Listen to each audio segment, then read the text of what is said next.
Sir, just to clarify, you're saying po na posible na ang kampo po ni na Martin Romualdez ang nasa likod sa pag-recant Siyempre, nitong apat? siyempre. Sino pa? Sino pa ba ibang makikinabang dyan pag nag-recant yan? O, di ba? Magandang gabi po sa ating lahat. Breaking news, no? Patungkol po dito sa 18 ex-Marines na may 4 na bumaliktad. Okay? Binalita sa News 5 na kasi nagpapapress con si Remulla kanina. Yan, papanoorin rin natin yung full interview, full press con ni Remulla. Okay? At isa doon sa mga highlights na sinabi ni Remulla, si Martin Romualdez ang may pakana kaya bumaliktad itong 4 na 18 ex-Marines. Okay? Yan po ang ating breaking news ngayon na ipapakita. Okay? At yan po ang ating pag-uusapan. No? Bago ang lahat, paki-like muna at saka paki-share itong ating video para guys, kakalat ito sa taong bayan. Ha? Marami po ang makaalam sa ating mga breaking news na nangyari ngayon. No? Like and share na po. At sa mga hindi pa nakasubscribe dito sa ating channel, ay mag-subscribe na po kayo kasi libre lang po ang mag-subscribe sa YouTube. Walang bayad yan. Updated pa kayo if nakasubscribe kayo dito sa Donmar TV. Okay? Manotify yung cellphone ninyo sa ating mga balita. Unahin muna natin itong balita na ito. Patungkol po sa 18 ex-Marines na ang behind the pagbaliktad nitong 4 ay si ano raw? Si Martin Romualdez raw ang may pakana dito. Yan ang sabi ni Ombudsman Remulla. Alamin muna natin bago tayo mag-react ha. I-understand muna natin ang buong konteksto nito.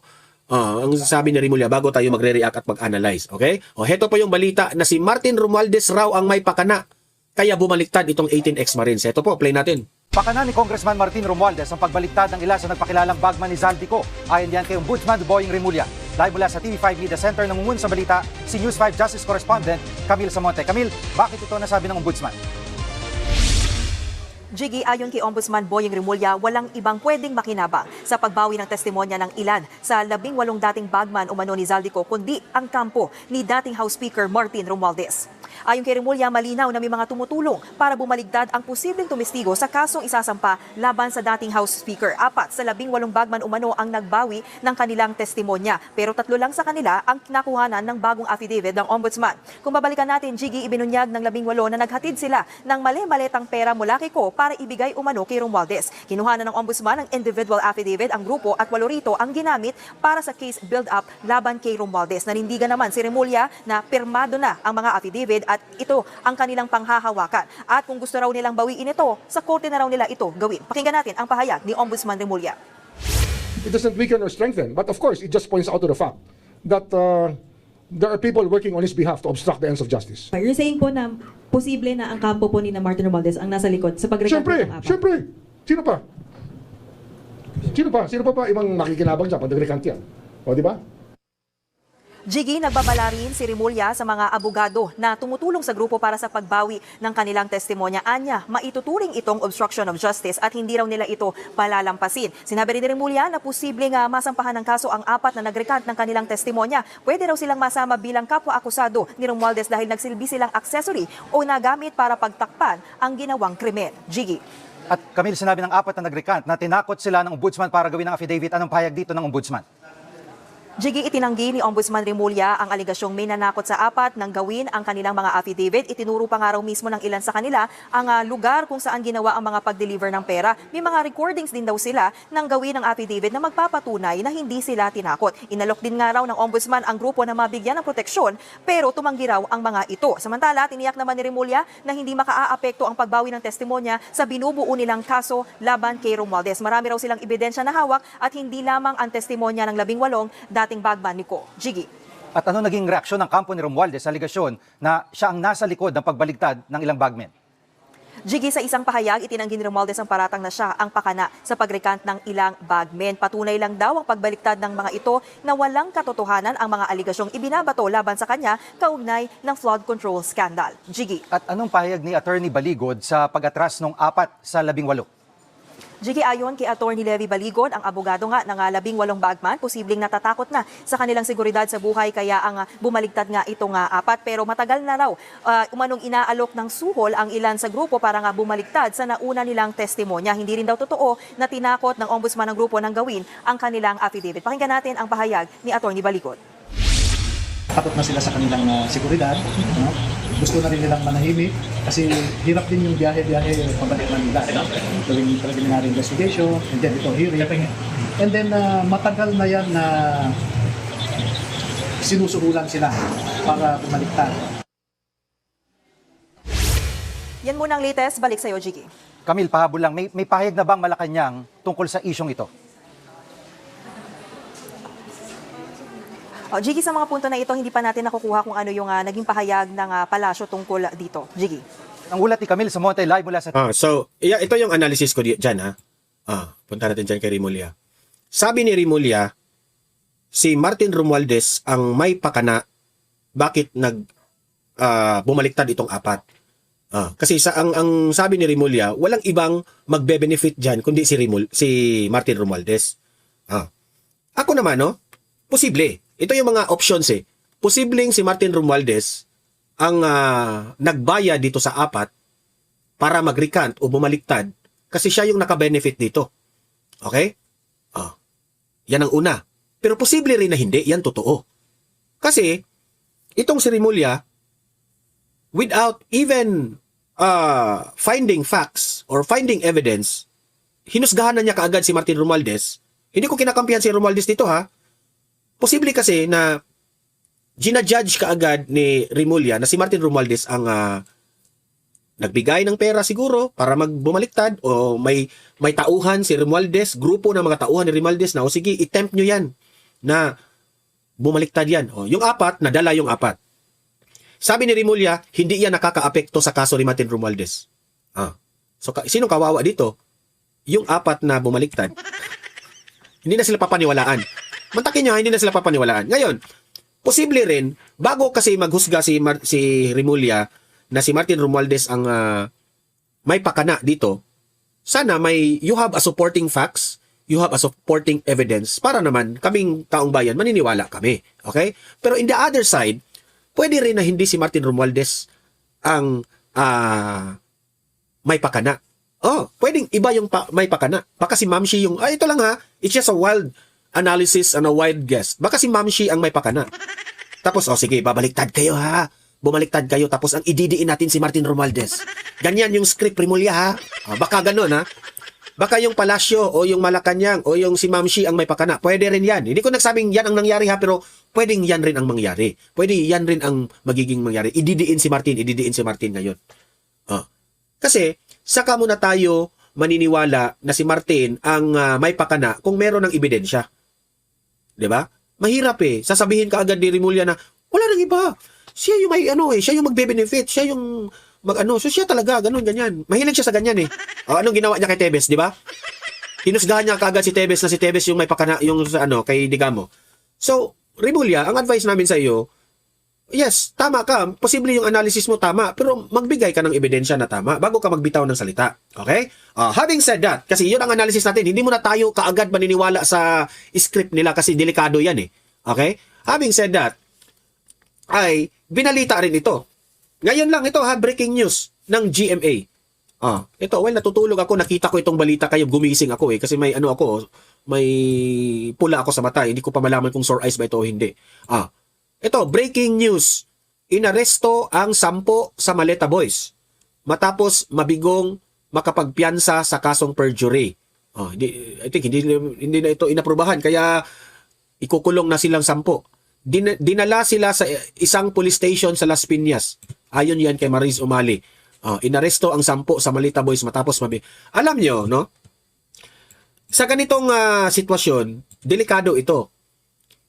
Inaresto sila, di ba?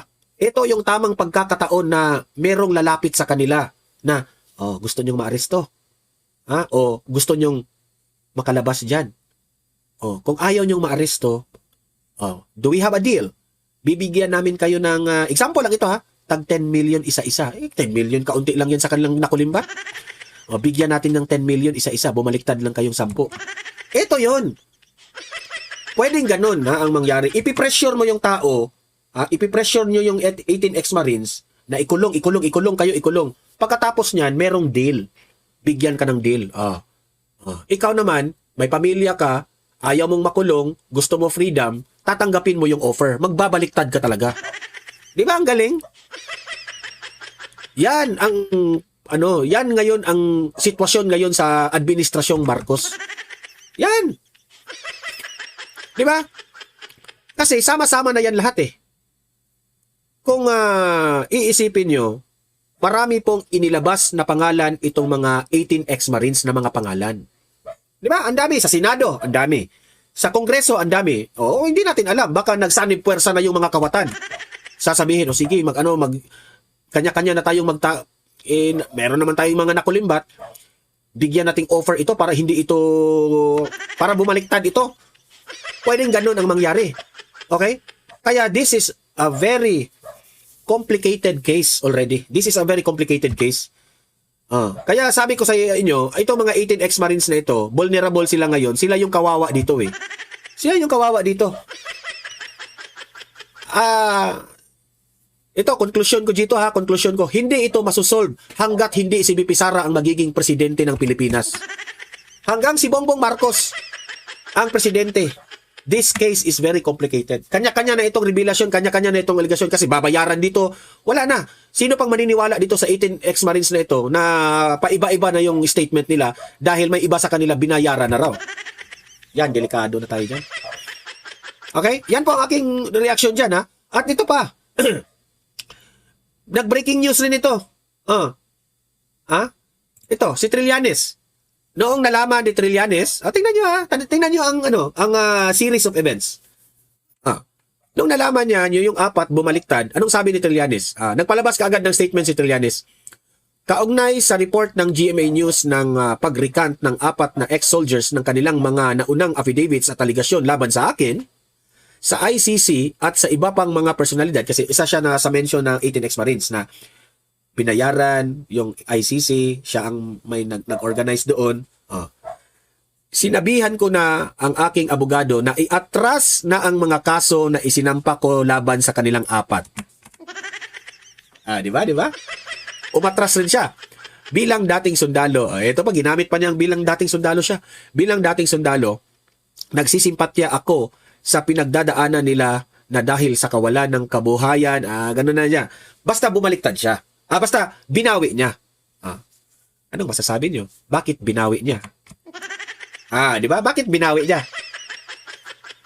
Kayo na ang maghusga. Binawi kaagad. Kinasuhan niya itong 18 ex-Marines, ha? Yung apat na bumaliktad, nung nalaman niya, ay, hindi ko na kayo kakasuhan. Good job. Hindi na ko na kakasuhan. Di ba? Trillanes, gusto lang namin magtanong sa iyo. Sa tingin mo, sino ang may pakana dito sa apat? Sinong nagbabayad dito sa apat na ito? Sinong nagbabayad sa apat na ito? Para bumaliktad. Sino? Nagtatanong lang kami, ha? Baka may alam ka ba? Nagtatanong lang kami. Kayo mga audience ko sa Donmar TV, yung analysis nyo? Anong masasabi nyo dito na binawi ni Trillanes ang kaso dahil bumaliktad yung apat? Sige nga, anong analysis nyo dito? Anong kinalaman ni Trillanes dito? May alam ba si Trillanes dito? Nagtatanong lang tayo. Binawi niya kaagad. Ngayon, heto pa. Nag-breaking news rin ito. Si Loren Legarda raw at ang kanyang anak na si Leviste ay umalis na raw sa Pilipinas. Kasi alam naman po natin, nagpalabas ng balita na sila po'y aarestuhin due to plunder case. Sa analysis natin, wala namang ibang gumawa nito kundi yung administrasyon talaga. Kahit hindi nila aaminin, di ba? Kasi itong anak ni Loren Legarda, maingay. Maingay sa Kabalastugan, which is, ako naniniwala ako doon sa sinabi ni Leviste Kasi si Leviste, most sa kanyang mga pinagsasabi, may resibo, may mga ipinakitang ebidensya. Ito naman si Loren Legarda, matapang rin, di ba? Ayaw niya dito sa korupsyon.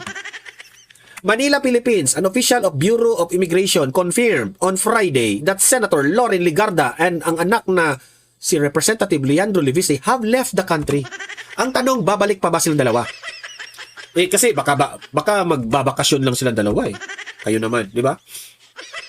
Pero mantakin nyo, posible rin na umiwas na sila.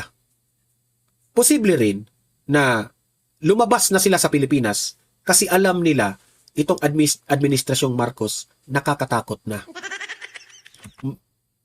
Ipakukulong talaga ang mga kritisismo, mga kritik, ipapakulong talaga ng administrasyon.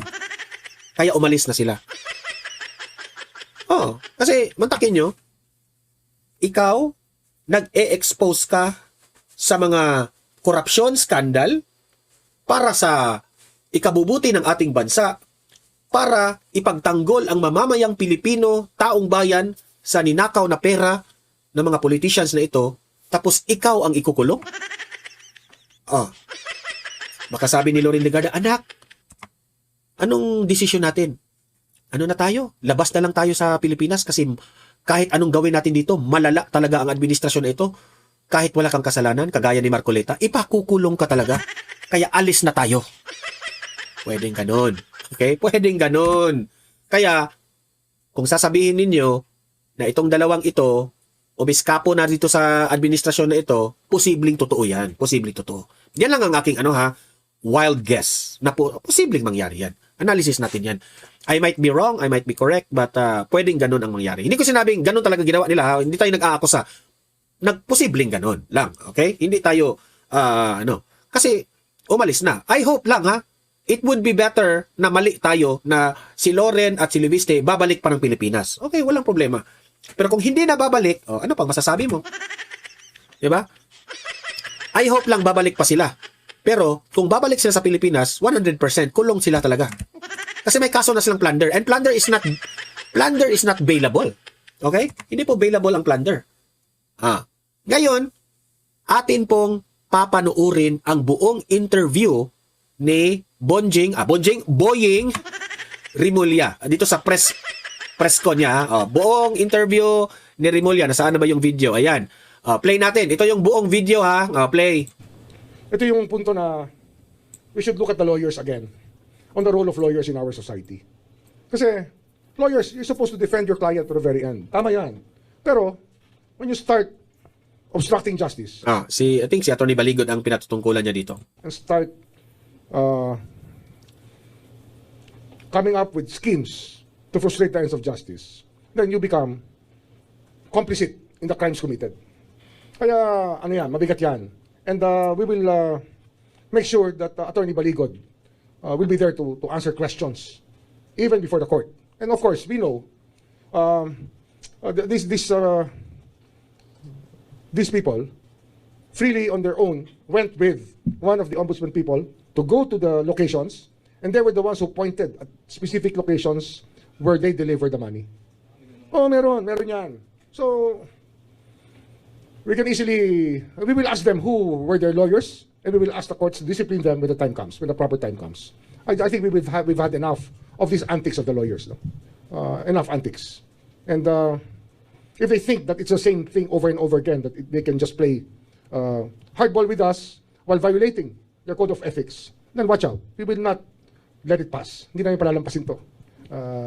It's up to them. If they really want to fight it out that way, dirty, then we will just go to the Supreme Court and ask them to be defrocked and to be taken out of the role of attorneys.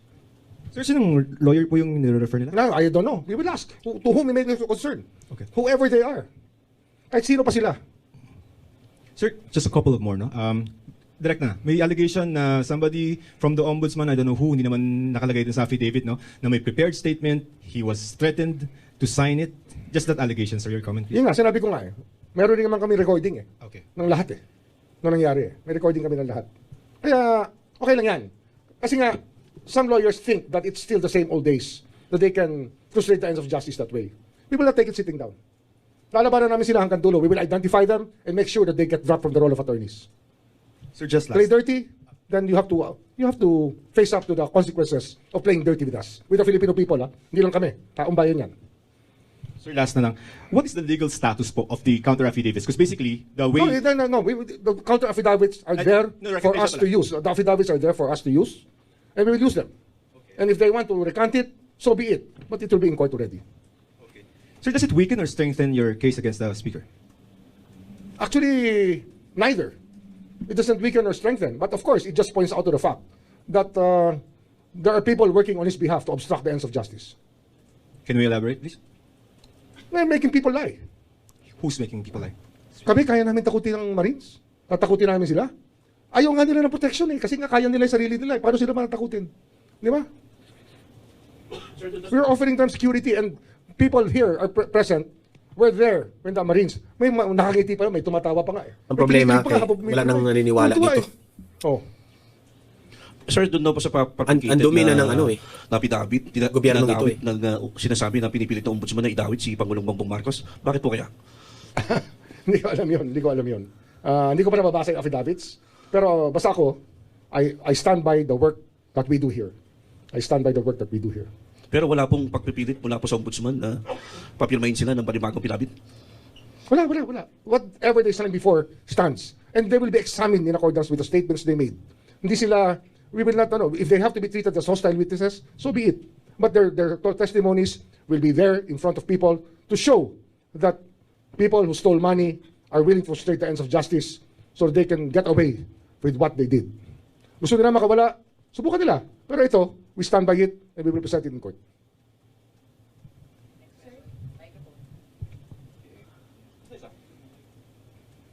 Mike.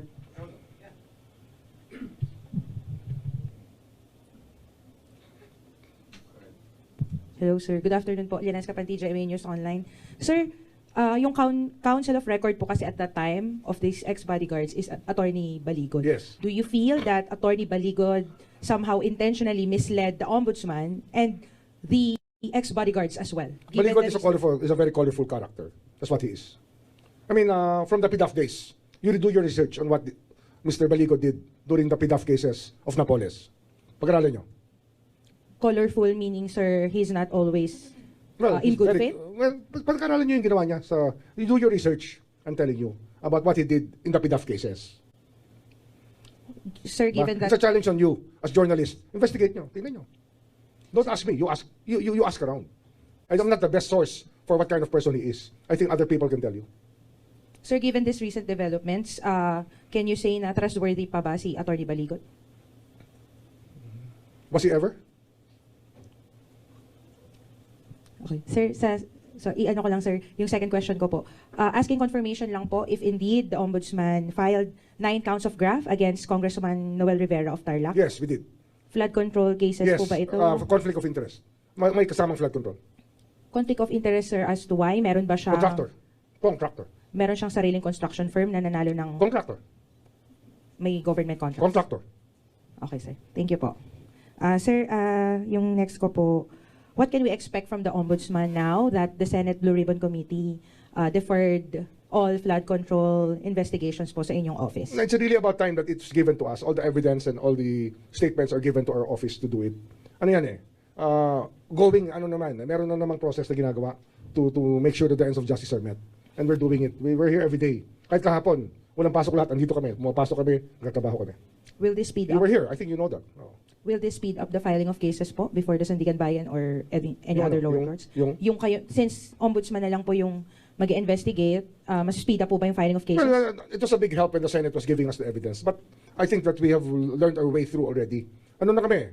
We're almost 10 months in office. Almost 10 months na kami. Was it Monday? Ano ba ngayon? Monday ba? Oh, I was appointed 10 months ago on Monday. So that should be, by that time, our learning curve is there already. Natutunan na namin yung dapat matutunan dito. Yung sumandal. Malalaki likod dyan. Sir, update lang po on the Ombudsman's bid to enlist former Public Works Chief Manny Bonoan as state witness. Tuloy po pa po ba yun? We are still, he will be our witness and we will act on the proper time. We're not frustrated by that. It's okay. It's something that the court in its exercise of discretion, may not grant to us immediately. But it will happen. Yes, ang MR kami. Tsaka, hindi, he will still be a witness for us. He will cooperate with the government. Sir, meaning regardless kung ma-discharge siya dun sa existing cases, I think that's pwede pa rin siyang pwede maging pa rin witness sa naman. iba? Hindi naman sa regardless. We still want him to be given a special status kasi nga, he's a cooperating witness. I think that it's very common in criminal law to have cooperating witnesses treated better than others. Sir Camille po from TV5. Sir, balikan ko lang po yung kay Martin Romualdez. I believe, sir, na you mentioned na po before na isa rin po sa mga pinagbasehan para dun sa application po ng PHDO against Romualdez, yung naging affidavit nga po nitong 18. Among others. Among Among others, others. I mean, that's not the only evidence that we have. Marami kami ibang ebidensya pa. Pero sir, ano lang po yung assurance sa public? Kasi baka po isipin nila na, ayan na, nag-recant na yung iba, baka naman hindi na Ang tatayo recantation ito. is frowned upon by the courts. That is the way that the courts are supposed to treat recantations. Especially, ito nga, twice na nag-issue ng testimonies against Romualdez itong mga to. Kaya, when we bring them up as hostile witnesses, makikita nyo naman Nalalabas namin sila as hostile witnesses. Sir, what will happen dun sa apat na since nag-recant sila, itong affidavit ay They'll be dadalhin charged. ba dito? They'll be charged. What charge, sir? To be part of the, as part of the, we will do it. As part of the accused. Na-charge namin sila. In which case? That's natural. Kasi nga, kaya nga hindi sila chinarge. Kasi nga, tumitestigo sila. Pag hindi sila tumestigo, di charge namin sila. O, co-accused na sila. Co-accuse sila ni Martin Oh, Romualdez. magiging co-accused sila. Meron silang In what particular accessories. case, sir? Accessories after the fact. Covering up. Pinagtatakpan nila. Oh. Ano? Di ba?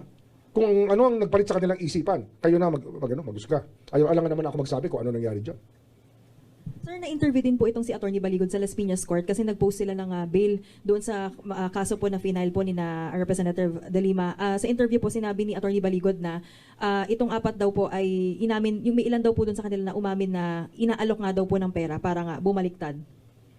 Hindi ko alam Kaya nga sabi ko nga yung credibility niya, credibility ng witnesses, we will see them in court. Sa korte na yan. Kasi you may make a big thing out of it, but I tell you, it's to our advantage. Makikita mo talaga how desperate that camp is to take away the witnesses against them because we have built a solid case already. Oh. Okay, you referred to a camp that is Yes. taking away the The camp witnesses. of the accused. Sir, sa'yo naman galing, sir. The camp of the accused. You know what we're talking about? So you think... The camp of former Speaker Romualdez, his lawyers, his strategists, his advisors, yung mga tumutulong sa kanya, kasama na yan. I wish I could give the other names, but wag muna. Saka na natin sabihin yung mga ibang pangalan. Kumbaga, they're chipping away the... No, they're trying to do it. Yeah. They're trying to do Okay, it. okay. They're desperate. Sir, just to clarify, you're saying po na posible na ang kampo po ni na Martin Romualdez ang nasa likod sa pag-recant Siyempre, ng apat? siyempre. Sino pa? Sino pa ibang makikinabang dyan pag nag-recant yan? O, di ba? O. Sir, naging careless po ba ang ombudsman dun sa sunod-sunod na parang pagkatalo ng ombudsman, yung pagbasura ng Sandigan Bayan na mali sa mga kaso, si dating DPW Secretary Manuel Bunuan, tapos upang maging state witness laban kay dating speaker, ang pagkakalob ng anti-graft ng piyansa kay dating Senador Bong Revilla, tapos itong pag-atras ng Meron na ba final decision? wala pa naman. Pero may So, tanong ko sa'yo, pag may wala pang final decision, Yes, sir. ano yun? Oh, this is a long war. And it's only a battle. And it's not even finished. Those battles are not even finished yet. Marami pa yan. Marami pa paglalabanan dyan. may epekto po ba yun, Secretary? Anong tanong yan? What question is that? What's your question? Next question. Thank you, sir. Thank you. Sir, so sa madaling sabi lang po sa para sa mga Parang ordinaryo. kargado kasi. Hindi, parang kargado lang. Parang gano'n lang. Anyway, sir, sa madali lang maunawaan ng mga kababayan natin dahil pumutok nga kagabi yung recantation issue na to. So, ibig sabihin po nito, paninindigan ng ombudsman, yung pong mga nauna nila sinabi at Paninindigan yung namin. pong doon. At meron lalabas kami ng testigo na sa lahat ng pangyayari sa pagpirma ng mga affidavit. So yung recant nila ron, sir, bahala na po sila kung sa korte po nila gagawin yun. Alright. Thank you, sir. Ombudsman, magandang hapon po. Grant Hilario from Bombo Radio. Sir, on other cases po, kumusta po yung investigation sa kaso naman doon sa energy kay Congressman Leviste and Senator Licarda? Tuloy-tuloy. Tuloy-tuloy yung investigation namin. How about sir, napabalita po na kinumpirma ng NBI na nakaalis na po si Senator Licarda at si Representative Leviste. Yung ba tatakasan talaga nila? I don't think tatakas sila. Babalik yan. Okay, sir. Babalik yan. Naniniwala kami babalik. Thank you, sir. Baka gusto nilang umuwi na nakaposas pag hindi sila bumalik, di ba? Oo.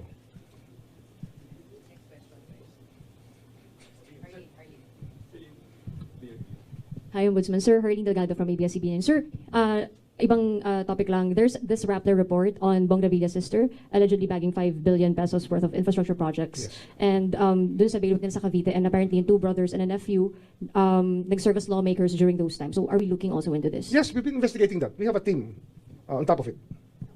We've been doing that since for the past, kasi alam nyo, 10 months na nga kami dito, We're almost 10 months here. And it's not easy to build cases. And we will not file cases unless we have the evidence. So, kinukompleto lang namin bago namin i-file. Kasi ang philosophy namin, pag nag-file kami, ready kami to present in court. At ano yan, karamihan yan, mag-move kami for continuous trial pag settle down na lahat. Okay?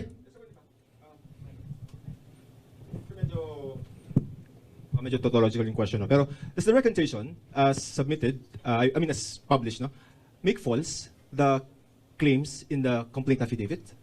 Or kasi, No, it does not. It does not. Ano nga yan Afterthought na yan Afterthought na yan It's an afterthought. Okay? Sir, bonus round. A legal question and as former DOJ. On the issue of the extradition of Pastor Kibuloy, can the US ask for extradition while there's a case pending before the RTC? That is something to be settled by the